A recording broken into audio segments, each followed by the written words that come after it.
That guy's pretty bad. I really get two small guitars today. This one is a double out, triple out, single out.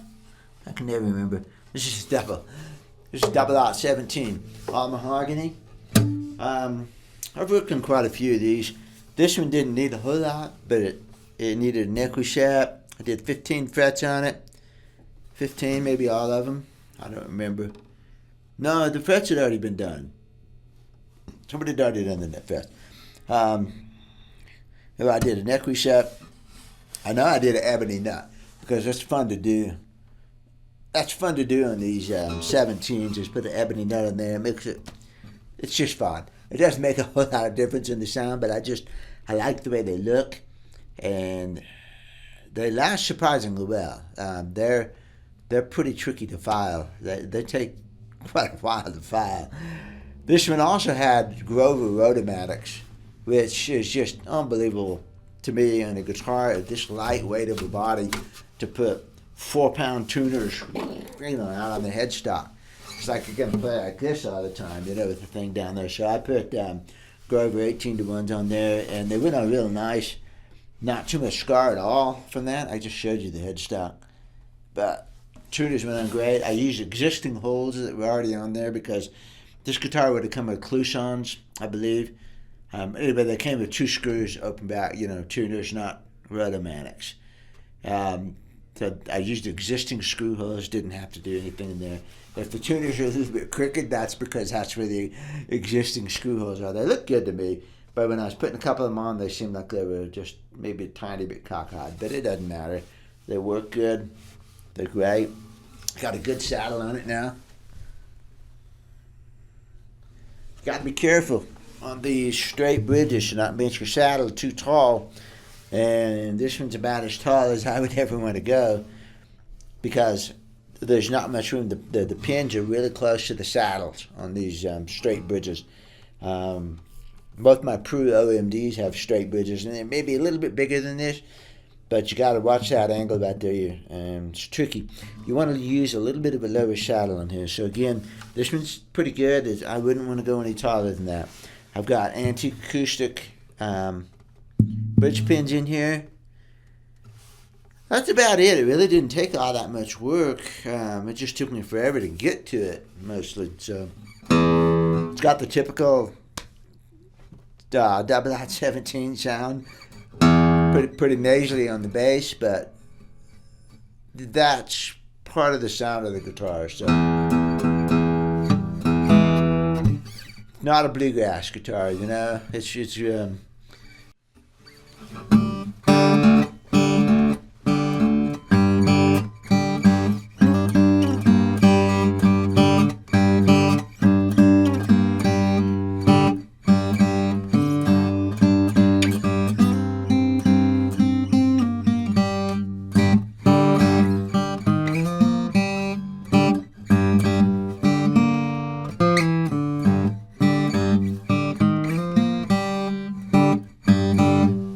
that's what this guitar is good for.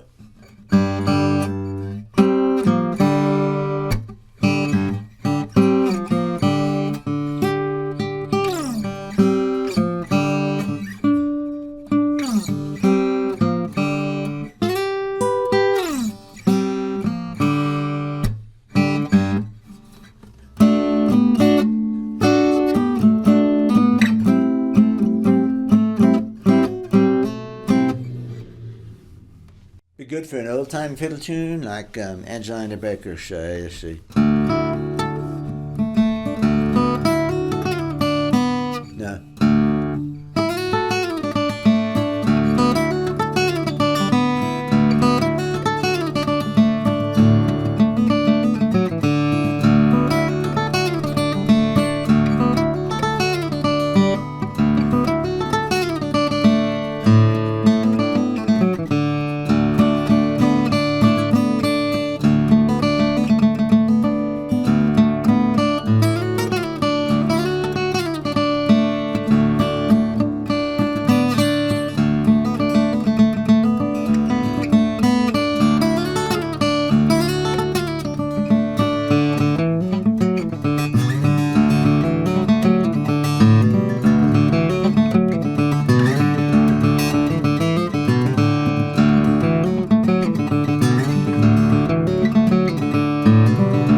like that, man. It's got treble. It's good for that, you know. It's good for the hybrid picking thing that I did in the beginning and that kind of thing. These are just cool guitars. They're not flat picking bluegrass guitars, obviously, but they're fun. And like I said, I've worked on quite a few of these. So let's get the next one out.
I've played that a lot.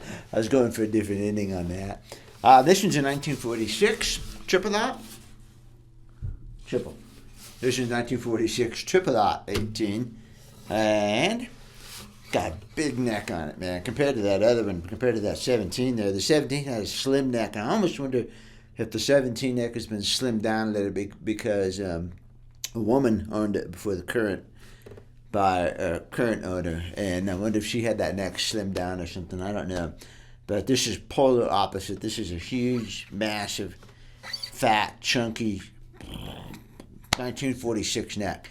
This reminds me very much of the neck that was on my favorite D18, which was a 46 D18, and it had this big chunky neck on it that felt like a 1 3/4 inch neck. You know, it was a big neck, and this has got that kind of neck, super stout neck on it. On this guitar, I did a new bridge. Someone else had this big, chunky, big, fat, totally inappropriate, ugly-looking bridge that split. So there went that, you know. How to replace it. I replaced it with Brazilian rosewood, an old-growth Brazilian rosewood that I've had for 25 years, since my very early days. Randy Lucas sold me a bunch of bridge blanks, and he convinced me to get them. He said, well, I got some extra bridge blanks I'm going to sell, and you should buy them. And, you know, I was just starting to work on guitars and I didn't have any money. I didn't have any money to spend on anything. But when Randy said, you should buy these, I bought them. So this is one of them. I've saved them for these special kind of guitars like this. I think it's so dark it almost looks ebony, but I cut it and other pieces of the wood had some more streaking in it, so that's Brazilian rosewood. So I did a Brazilian rosewood bridge for it. Of course, the correct long spacing. This one I refretted. I fretted 15 frets on this one. It's got the original ivory net, so I just shimmed that up a little bit because it had to come up a little bit to clear the new frets, and so I just shimmed it up. Kept that on there, did a neck reset on it, needed a neck reset really bad. Did that, put it back together, fish glue, the bridge is on the fish glue. I put ebony pins in this one. And of course it's got a long bone saddle, which is just absolutely perfect. This is exactly what I want to see in a saddle.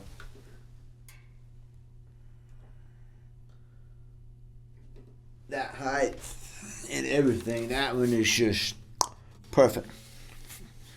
It looks really good. It's just, you know, it comes out that way. I don't set the saddle to look good. I set for the action, but it's nice when it comes out really even like that, and the treble side isn't super low, and that's a function of getting the bridge right. The bridge has to be lower on the treble side, higher on the bass side. You're anticipating what the saddle is going to be, and it just comes out just like that, where it's just very even curve, and it looks good, and the action is right, and everything's just really good about this. So the bridge plate was a little bit chewed up under there because of the previous bridge. So I plugged the holes with dowels when I had the bridge up. I plugged the holes, and then I re-drilled them when I did my bridge. And I put 2 3/16 inch spacing on here. I think that is more correct than the 2 1/8 of an inch. And in any case, there's lots of room on here. 2 3/16 was perfect.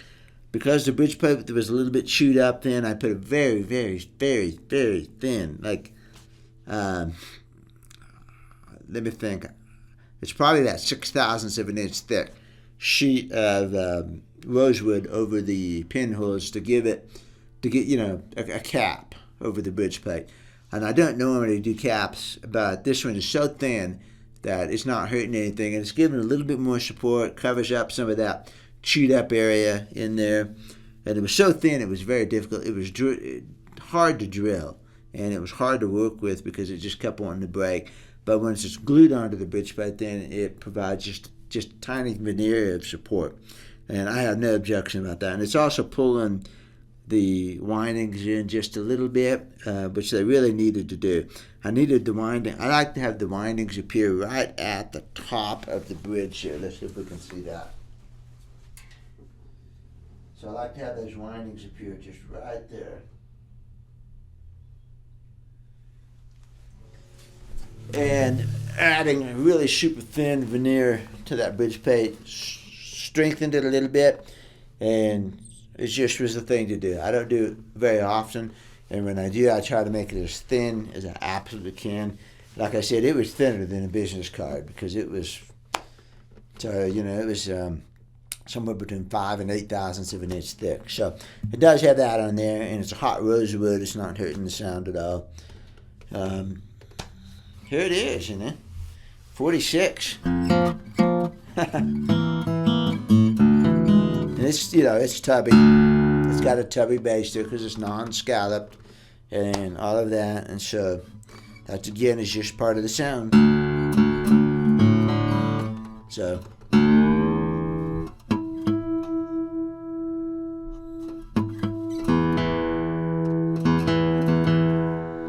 intonation is good.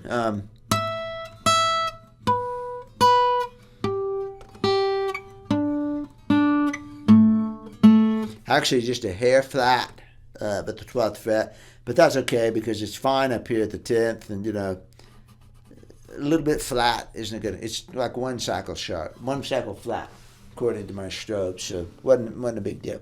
And actually, I compensated the saddle, and if I would uncompensate that saddle, it'd be fine. But it's good,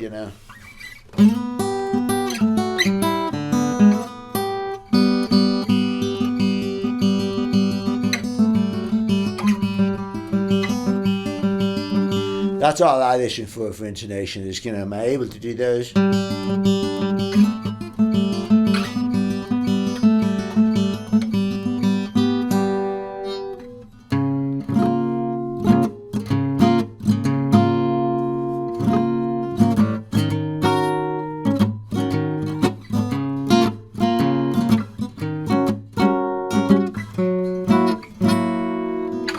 Actually, it's underneath there.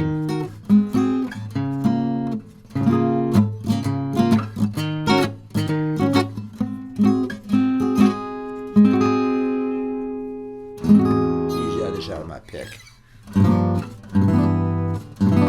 Well, this one's got some snap to it though, man.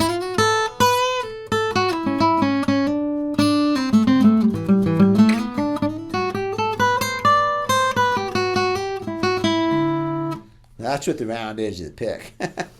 So this is good. I like the neck.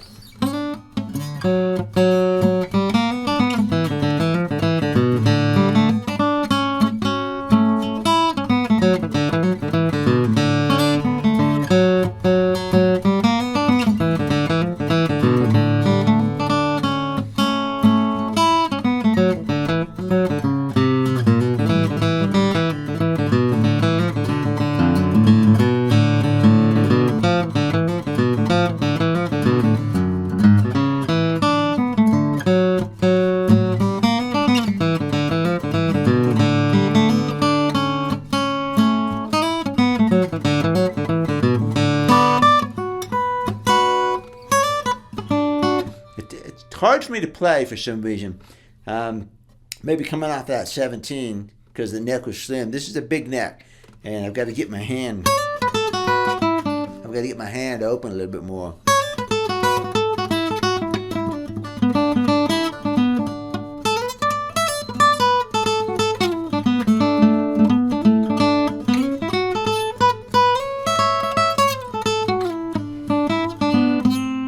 Yeah, it feels like the action's high, but it's not. It's actually pretty low. So I'm going to play with this more, but it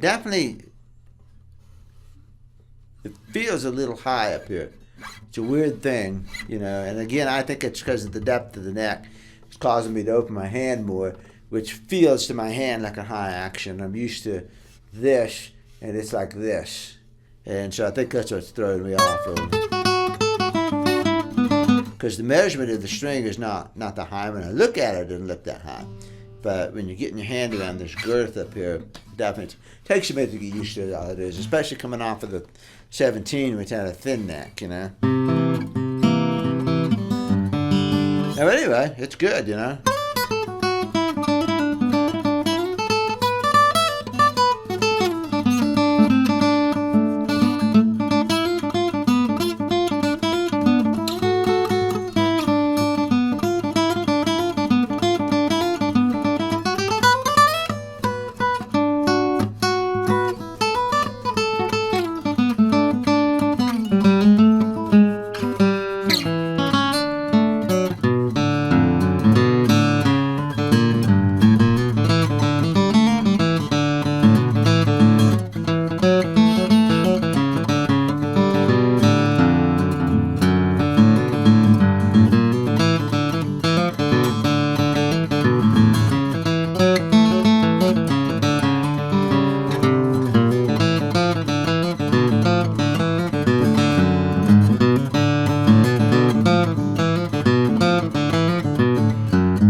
So, triple out, 18. This is good. I mean, it's got a good sound. I got to get used to the neck. I might lower the action a little bit more. I got to kind of see what the owner plays, because if the owner, given this wear up here and that kind of thing, if the owner's a hard player, we're going to leave it alone. And also, I'm trying to play all up and down the neck on this thing, which that the owner doesn't do that. There's no need to do anything with the action. If he's back here, cowboy chord position or anything like that, we're leaving this thing alone. So we don't want to buzz him. It's so bright and so loud in my face that I'm playing it softer instinctively. I'm backing off a little bit, not hitting as hard as I would. I'm also in a different room here, as you notice, and this room is very, very small, bright, very bright room. And the reason I did this is because I get light on these two windows here, so I got forward light instead of over in the other room where I've been videotaping. I've been noticing it's really dark and I'm getting backlit a lot, and there's no good place to get front light. Here I have two windows right there, the front light. You can see my handsome face and all that kind of thing. So I moved over to this room to try this video, and but it is a small, bright room, so I'm not playing this guitar with as much authority as I might play it in a softer room. All those things add up, the guitar is loud in your face, you back off of it just a little bit. So it's nice, man. 46, I mean, that's fine. Yeah, not a 1934 D28, but 46 is getting up there. And I think 46, mid 40s is one of my favorite. Well, when they got back to the T-bar, not an ebony support rod, but D28s in around the 40s like that, 45, late 40s are my favorite D28s. They're harsh, they're snappy, but golly, they got a lot of power. And so this is the same thing. It's got that sound to it. And so I honestly thought that was a 30s pickguard, but no, that's a 40s pickguard. Let's take a close look at this pickguard here, because I'm always talking about how the pickguards don't look right. And this one is correct, and it's also got a kind of a clever little patch up in here where somebody wore it out. So let's take a look at this color on this pickguard. Okay. That's what this should look like. And nobody really has good copies. Some people have attractive copies and copies that look good, but this is celluloid, and you just cannot get that look with the epoxy resin pickguards. In my humble experience, I've never seen one that really captures that look. It's a celluloid pickguard, and it's got to be celluloid. And I think I've seen one guy, I can't remember his name, and it's not Taylor. It's another guy. Oh man, they just popped up recently on my radar, and I thought, well, those look pretty decent, and they're celluloid. So it's got to be celluloid. It's got to look like that. And I know every sheet of celluloid is different too. So you get this, you get this big rolls of celluloid, and they all look different. But that's a very, very hard. It's a pepperoni looking thing with the right color. So let's get out of here.